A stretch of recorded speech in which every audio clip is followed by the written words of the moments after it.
Creative ইন্ডাস্ট্রিতে আজকে একটি মেশিন নিয়ে চলে এসেছি, সেটা হচ্ছে আপনি মশলা গুঁড়োর মেশিন। এই মেশিনটাতে এক দু ধরনের নয়, আপনি বিভিন্ন ধরনের জিনিস আপনি তৈরি করে মার্কেটে সেল করতে পারবেন।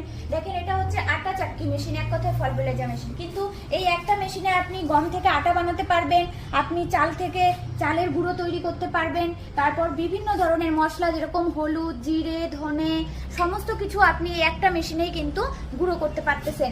এছাড়া আপনি বেসন, তারপর ছাতু সমস্ত কিছু একটা মেশিনে বানাতে পারবেন।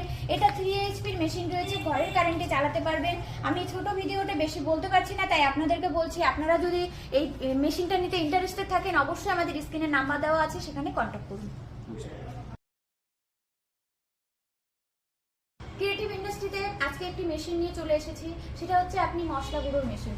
এই মেশিনটাতে এক দু ধরনের নয়, আপনি বিভিন্ন ধরনের জিনিস আপনি তৈরি করে মার্কেটে সেল করতে পারবেন। দেখেন, এটা হচ্ছে আটা চাক্কি মেশিন, এক কথায় ফল বেলেজা মেশিন। কিন্তু এই একটা মেশিনে আপনি গম থেকে আটা বানাতে পারবেন, আপনি চাল থেকে চালের গুঁড়ো তৈরি করতে পারবেন, তারপর বিভিন্ন ধরনের মশলা যেরকম হলুদ, জিরে, ধনে সমস্ত কিছু আপনি এই একটা মেশিনেই কিন্তু গুঁড়ো করতে পারতেছেন।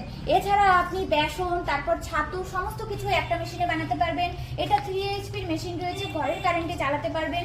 আমি ছোট ভিডিওতে বেশি বলতে পারছি না, তাই আপনাদেরকে বলছি, আপনারা যদি এই মেশিনটা নিতে ইন্টারেস্টেড থাকেন, অবশ্যই আমাদের স্ক্রিনে নাম্বার দেওয়া আছে, সেখানে কন্ট্যাক্ট করুন।